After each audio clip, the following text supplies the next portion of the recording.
وَلَقَدْ يَسَّرْنَا الْقُرْآنَ لِلذِّكْرِ فَهَلْ مِن مُّدَّكِرٍ۔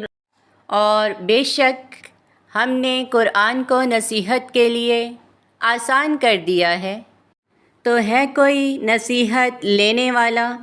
نحمدہ ونصلی علی رسولہ الکریم، اما بعد فاعوذ باللہ من الشیطان الرجیم، بسم اللہ الرحمن الرحیم۔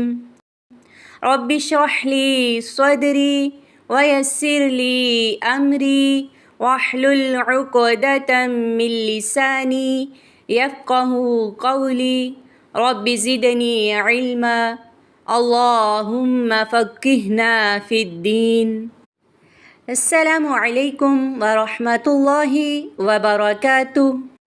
امید ہے کہ آپ سب ایمان اور صحت کی بہترین حالت میں ہوں گے۔ The light of Quran academy کے چینل پر آپ کو خوش آمدید کہتے ہیں۔ ہمارا آج کا ٹاپک ہے نورانی قاعدہ کی تختی نمبر 7، کھڑی حرکات سے متعلق، یعنی کھڑی زبر، کھڑی زیر اور الٹی پیش۔ کھڑی حرکات کسے کہتے ہیں؟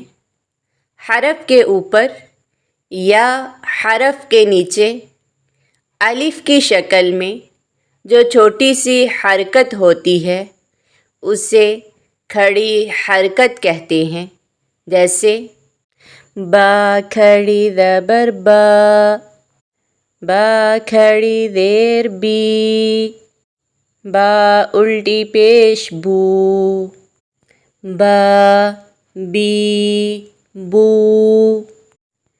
کھڑی حرکات میں مد کی مقدار کیا ہے؟ کھڑی حرکات میں مد کی مقدار ایک الف ہے، یعنی ایک الف کی مقدار مد کرنا ضروری ہے، اور ایک الف کا اندازہ آپ سابقہ ویڈیو میں پڑھ چکے ہیں۔ کھڑی حرکات اور پڑی حرکات کے پڑھنے میں کیا فرق ہے؟ کھڑی حرکات کو ادا کرتے وقت ایک الف کھینچنا ضروری ہے، اور پڑی حرکات کو کھینچنے سے بچنا چاہیے۔ کھڑی حرکات کو کس طرح ادا کرنا چاہیے؟ کھڑی زبر کی آواز بالکل سیدھی نکلتی ہے، جیسے با۔ کھڑی زیر کی آواز نیچے کی طرف آتی ہے، جیسے بی۔